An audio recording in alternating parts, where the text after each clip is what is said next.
રાજ્યમાં સ્થાનિક સ્વરાજ્યની ચૂંટણીને લઈને ધમાસાણ મચી ગયો છે। પક્ષપલટાની મોસમ પણ આવી છે। જે રીતે વાત હવે કરવી છે ગીર સોમનાથ જિલ્લાની કે જ્યાં રાજકારણમાં સૌથી મોટો ધડાકો થયો છે। કોડીનારમાં કોંગ્રેસ બાદ આમ આદમી પાર્ટીમાં પણ ભંગાણ સર્જાયો હોવાના સમાચાર સામે આવ્યા છે।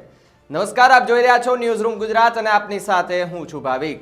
જો પહેલા તો તમે અમારી ન્યૂઝરૂમ ગુજરાતને યુટ્યુબ ઉપર સબસ્ક્રાઇબ ન કર્યું હોય તો અમારી ચેનલને હમણાં જ સબસ્ક્રાઇબ કરી લેજો, બેલ આઇકનને દબાવી દેજો જેથી કરીને પડે પડના સચોટ સમાચાર તમને તમારા મોબાઈલ પર તરત જ મળી રહે। તો જે રીતે કોડીનારમાં પણ આમ આદમી પાર્ટીમાં ભંગાણ થયું છે। આમ આદમી પાર્ટીના વર્ષોથી સેવા કરનાર આમ આદમી પાર્ટીની અંદર એમે આમ આદમી પાર્ટીનો છેડો છોડી અને આજે ભારતીય જનતા પાર્ટીમાં જોડાય છે। મુજીબ બાપુ કાદરી આમ આદમી પાર્ટી સાથે છેડો ફાડી ભારતીય જનતા પાર્ટીમાં પ્રવેશ કર્યો હતો।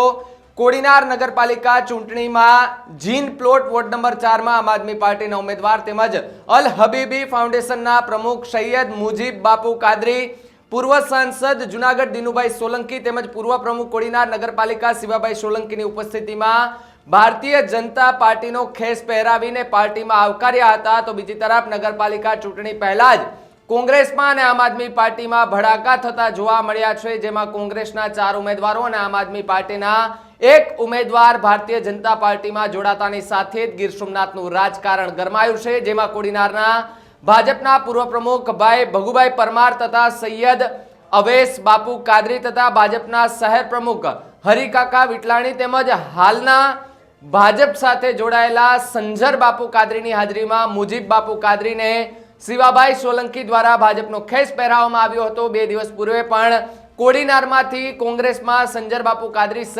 સહિત કોંગ્રેસના 4 ઉમેદવારો કોંગ્રેસમાંથી ફોર્મ ભર્યું હતું, જે બાદ ફોર્મ ખેંચી સ્વેચ્છાપણે ભારતીય જનતા પાર્ટીમાં જોડાયા હતા। તેમજ આજે આમ આદમી પાર્ટીમાંથી મુજીબ બાપુ કાદરીએ ફોર્મ ખેંચી ભારતીય જનતા પાર્ટીમાં જોડાઈ ગયા હતા। ઉલ્લેખનીય છે કે હજુ નગરપાલિકાની ચૂંટણીને વાર છે ત્યારે એક પછી એક વિકેટો કોંગ્રેસમાંથી અને આમ આદમી પાર્ટીમાંથી ખડતી જોવા મળી રહી છે। ત્યારે હજુ પણ કેટલીક વિકેટો ખડે છે તેવું જોવાનું રહ્યું, તેવું લોકમુખે અત્યારે ચર્ચાઈ રહ્યું છે। તો બીજી તરફ કોડીનાર નગરપાલિકા ચૂંટણીમાં ફોર્મ ભરવાના છેલ્લા દિવસે 96 જેટલા ફોર્મ ભરાયા હતા।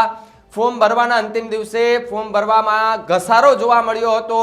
ભારતીય જનતા પાર્ટી 28 માંથી કોંગ્રેસ 28 અને આમ આદમી પાર્ટી 12 ઉમેદવારોએ ફોર્મ ભર્યા છે।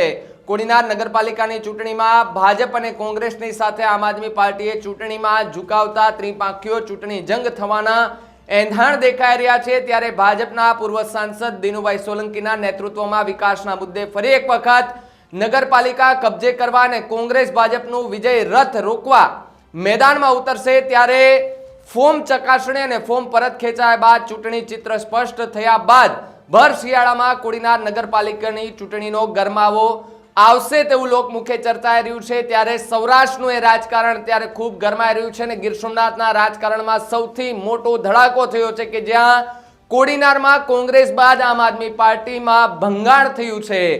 કોંગ્રેસમાંથી અને આમ આદમી પાર્ટીમાંથી જે હોદ્દેદારો અને કાર્યકર્તાઓ હતા તેમણે છેડો ફાડીને ભારતીય જનતા પાર્ટીમાં જોડાતાની સાથે જ રાજકારણમાં ફરી એકવાર ચર્ચાઓ શરૂ થઈ ગઈ છે।